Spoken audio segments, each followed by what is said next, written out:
I began to realize that for all of the jobs that the entrepreneurs I was working with were creating, we were going to lose 10, 20, 50, 100 jobs on the other side of the ledger.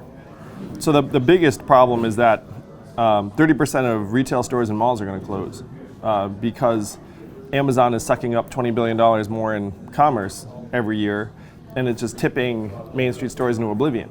So imagine being a guy who had this vision, or is like, I'm going to create thousands of jobs around the country, and then you get the certainty that you're pouring water into a bathtub that has a giant hole ripped in the bottom. You know, and then you're doing that, and you're like, people are giving me medals and awards. I get invited to the White House, and I have this like sinking feeling. I was like, what I'm doing is like a wall of sand in front of an onrushing tide. It's like not a rational solution.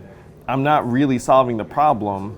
Sure, I'm changing lives and, you know, like creating hundreds of jobs, but in the face of what's coming, this is going to be essentially insignificant. And so then the rational thing to do, in my opinion, was like, okay, then how do you actually try and patch the bathtub? Like, how do you solve for that? Because that is the biggest problem that, and I have a feeling that problem actually is something that some of you are confronting, where you may see the business climate changing because retail stores are closing and like people have less money to spend, and there are more pressures on you to find ways to do things that do not involve hiring people. When you do hire people, you're looking at it, and you're a human being. I've been a CEO myself, and you're like, I'm a good person. I want to give people health care, but if I give them health care, it increases my costs of hiring them by, you know, thousands of dollars a year. And then you're like, well, maybe I should make this person a contractor. Maybe this person should work like, you know, X hours a week. Like it's a little bit less. And then someone somewhere is like, oh, like that's your fault. And you're looking at it being like I'm a freaking business owner. You know, it's like so these are some of like the mega trends that make it so that small business owners, in my mind, have like an impossible situation to deal with, where people assume that small business owners are like all poised to grow to the moon, and most small business owners are not poised to grow to the moon. They have like tough margins that they're fighting for, and in this climate, it's going to get harder and harder.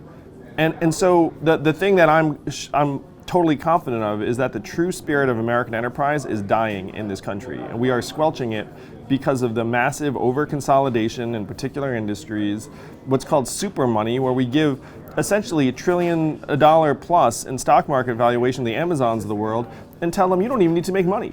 Like you can just go around crushing people and putting them out of business, and you don't even need to make money. We're just going to reward you to the moon. And in a place like Iowa, like the economic opportunities are being depleted. Like they're like sucking the value out of Iowa progressively. You know, Iowa lost 40,000 manufacturing jobs, 12,000 retail jobs, and there are another 178,000 retail jobs that are just going to trend downward for the next number of months and years. Like this is the landscape. This is what I was grappling with for the last number of years. And so the reason I'm here running for president is to say we need to rewrite the rules of the economy so that people can actually start businesses and small businesses can prosper. And this is not a tweak of the tax code. This is not like, oh, we'll like say to Amazon, like, don't be quite so aggressive. None of that will matter. None of that will work. The only things that would work, in my opinion, would be if we redesign the economy so that it puts our people and our families and our communities first and gives people the buying power so that small businesses can actually make money by serving them. And also create entrepreneurs so that people aren't all in this existential, I need to stay one step ahead of my bills mode, because we know that that's not an environment where people start businesses. Like no one starts a business with like an economic boot on their throat, being like, I'm not sure I'm going to pay the bills. Oh, I'm going to wake up and start a business. Like that's some of like the nonsense that gets bandied around in like the sort of, entrepreneurship myths, where it's like you like go on your last buck and then you started this million. Like that's not the way it happens at all. So the way you rewrite the rules of the economy, and this is where it gets dramatic, is I believe we should just give every American adult citizen a dividend of $1,000 a month.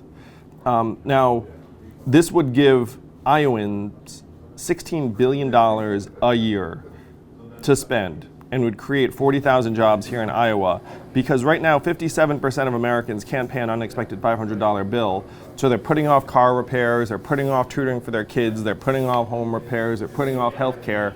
You put $1,000 into their hands, and that's exactly where the money's going to go. It's going to go to tutoring for their kids, car repairs, the occasional night out, business services, and all that money is going to stay right here in Iowa. Then that ends up reinfusing the Main Street economy. It gives retailers like a chance to actually prosper. It gives entrepreneurs like an environment where if you start a business, people will actually have money to patronize your business. And it takes some of the value that's getting sucked up to Seattle and the coasts and keeps it here in Iowa. It gives your kids a reason to stay instead of having to look around and being like, where am I going to go? Well, where there are actual opportunities. Because the rules of capital are going to increasingly advantage places that are not Iowa. They're going to increasingly advantage less rural, more like densely populated knowledge centers. And there is no reversing that unless you get very, very big, very dramatic. So my big dramatic idea is every American adult gets $1,000 a month.